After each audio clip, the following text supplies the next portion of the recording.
Alright, everyone, let's talk about The Dorm That Dripped Blood, which is a first time watch, which I really am glad I finally got to see because this is a horror movie starring Christopher Lee and Peter Cushing, which, of course, they've been in dozens of horror movies.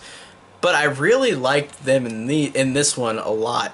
And I really liked how this one, in 1971, really was kind of the precursor to some of these later horror movies in terms of, how this movie is perceived, because whenever I watched this, I didn't realize until the end that the movie was made in 1971. I thought it would have been made in the 80s, because of how it felt.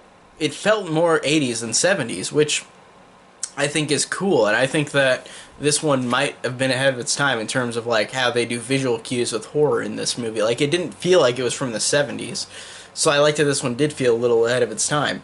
And this one is an anthology series, which when I first started watching it, I didn't realize that either. It's about this house that dripped blood. If I said dorm that dripped blood, I didn't mean to say that. I mean house that dripped blood.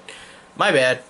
If I said that at the beginning. But this house, it's an anthology story about this house, and it's four different stories about horrible things that happen in this house. And that's a really cool setting, like this creepy ass house that all this creepy shit happens, where the first story is about this character Charles, who's a writer, and he sees characters from his book in real life, and he thinks he doesn't understand if he's going crazy or if they're really there. And I really liked the twist with that one. It had a really good twist. And then the second story is about Peter Cushing's character.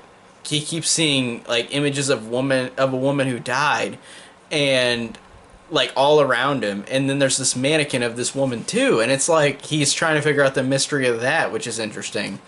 And then we got a third story where Christopher Lee is not wanting his daughter to go to school because of this mystery. You don't understand why, and then whenever it's revealed, it's really good.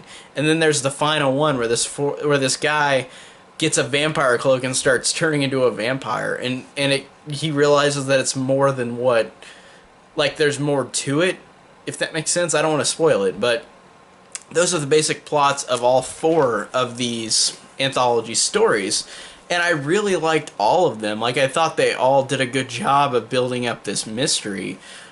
And they all had different executions in terms of the first one, where it's the writer who sees his characters, he thinks his characters are coming to life. That realization or revelation on what happens with that is different than the other ones, where you're oh, it's maybe not supernatural after all, stuff like that.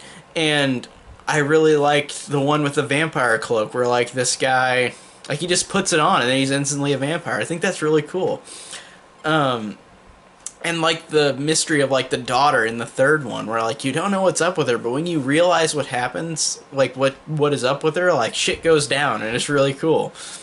So all these stories are just really fun and intriguing, and they're interesting, and because of the two main leads, they really do a fantastic job in all of them, and all the actors do a great job in this. I like that this is a very different anthology movie based on four different stories in this house. I think that's really cool. So I really enjoyed House That Dripped Blood. This was a really, really great watch. I really thought it was awesome, and it's one that people should go and see. And I didn't spoil it on purpose for you to go see it. So go see it. And if you have seen it, tell me down below what you think of this movie, and thank you guys so much for watching.